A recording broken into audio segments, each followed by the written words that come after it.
Hey guys. Oops. Okay, so I have been wanting to make a podcast for a very long time. So here I am. I just moved to Tennessee and I just have the perfect amount of time to be able to kind of make this little podcast.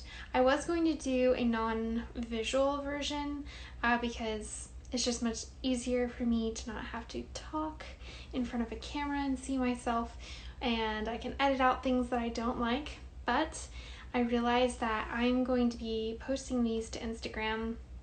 I don't really want to post these to YouTube or anything, so I can't upload just audio files to Instagram. So here's my face. Obviously, you can turn your camera around if you don't want to see me. I used to do YouTube videos, but it's been a very long time, so getting used to this again. Okay, so my name is Anna, if you don't know who I am, and I was in a homeschool group that I now consider to be a cult. And so I wanted to kind of go into why I think it's a cult and some of the characteristics of cults that maybe mainstream Christians don't really think about.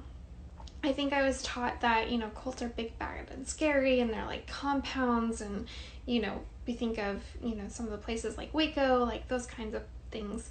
But sometimes cults have different characteristics than maybe what we're used to. So I'm going to kind of dive into that in the homeschool group that I was in. Today is just going to be an introduction to the best resources that I've come across with the group that I was in. If you don't know, Bill Gothard was the main leader, and his group was called IBOP, and the other kind of offshoot is called ATI.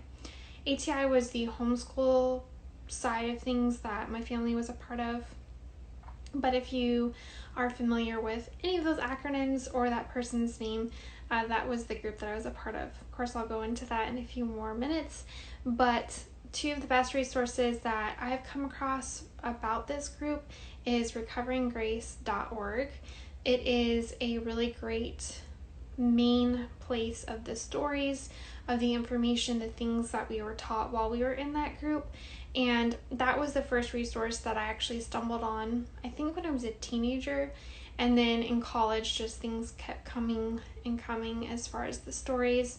The similarities of the stories between everyone was very interesting as I was learning and coming out of the group that I was a part of. The second resource that I have really found to be super helpful is actually this book. It is Combating Cult Mind Control by Steven Hassan. So Steven Hassan was actually in a cult back in the 1970s. I don't know if any of you are familiar with the Moonies. The Moonies was kind of a religious and a political cult, and he was recruited in and indoctrinated. He was able to leave back in the 70s, and I think even into the 80s. They had something called deprogramming, and it would range from getting kidnapped out of the cult and you were with family while you were kidnapped, but you also would talk to former members who would try to help you to deprogram and see reasoning. Thankfully, we do not do that anymore. It's very, I wouldn't say it's illegal, but it's pretty dangerous, and it can be pretty scary for the person getting kidnapped. So now after Steven came out of his cult, he dedicated his life to understanding cults and how cults recruit people and how they basically reprogram people's minds into following the cult. And I found that very helpful because his information is very systematic, so it's going to really help me systematically talk about the group that I was a part of. And a lot of times when I'm thinking about all the stories that I've gone through, the things that I was taught, it can be very scattered. So that is very helpful for me. And then also, a lot of times we think, especially as, if you're religious and Christian, how can there be Christian cults or, that particular group? That doesn't seem like a cult, especially because these groups present themselves as innocuous or very positive. Obviously, they don't want to present themselves, say, hey guys, we're a cult, we're kind of crazy. So reading through this book on mind control and how these groups operate and how they recruit just everyday, seemingly normal people, and then how they indoctrinate the people within the group to keep them in the cult. That information was super, super informative to me, and I think it's going to be very helpful as I talk about this. So today I'm just going to talk about the beginnings of the group that I was a part of and kind of where it came from. So I have notes because I go off on tangents. Okay, so first of all, Bill Gothard is the leader of this whole group that I am going to be talking about. He came from an unassuming family, and his dad was kind of one of the leaders of the Gideon's International. I don't know if you're familiar with that, but basically they provide Bibles to people and, just super normal. So I was reading up on all of this, and I took some from Gothard's new website, which, let me wake up my computer really quick. I wouldn't necessarily recommend going there first, but Gothard's website is discoveringgrace.com, which the website about Gothard and the things that people have gone through is called recoveringgrace.org. So I would start at recoveringgrace.org. And, but basically Gothard says that he started counseling other youth to make wise decisions at the age of 15. So we had a teenager counseling other teenagers, and, he did go to college. He went to Wheaton College in Illinois, and in 1957, he graduated from Wheaton College with a bachelor's in biblical studies. So we have that. And then he did go to grad school at Wheaton College again, and he graduated with a master's in Christian education in 1961. His master's thesis was, he kind of used like a youth program that he created, and he created this youth program, and he had 7 principles that would help youth basically have success in their life. And he called this program Campus Teams, which later was the basis of the basic seminar, which I'll talk about in just a minute. So he created this Campus Teams, graduated in 1961 with his master's, and then in 1964 he taught the first basic youth conflicts class. So it was originally only a couple of hours, and from what I understand from other sources is that it did count as credit because he originally taught this class at Wheaton College. So then he decided to take the class national. So he went out and started teaching the basic youth conflicts class, and it kind of expanded on it, and it actually became really popular. So I don't know at what the zenith was of this conference, but I mean, it would be completely sold out. Thousands and thousands of people would go to these conferences. I believe they said at some points there were like 15,000 people who would attend. And I mean, this conference raked in like millions of dollars. So he had that going on that kind of catapulted his popularity. And then in 1984, he created the Advanced Training Institute. I'm sorry, originally it was ATI, but I don't remember what the A stands for. But then they ended up shortening it to just the Advanced Training Institute. This part of his groups that he was creating was the homeschool group that I was a part of. So Advanced Training Institute. And then in 1989, he renamed the Basic Youth Conflicts to the Institute in Basic Life Principles.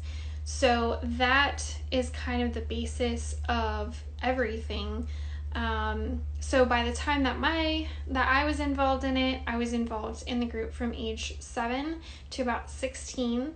I guess I started, the last conference I went to was when I was 16 or 17. And by the time that I got into it, what would happen is that a lot of times churches would host the basic seminar. So this is like the 7 principles that Gothard, said would lead to a successful and harmonious life. And if you went to that, it was a couple-day conference.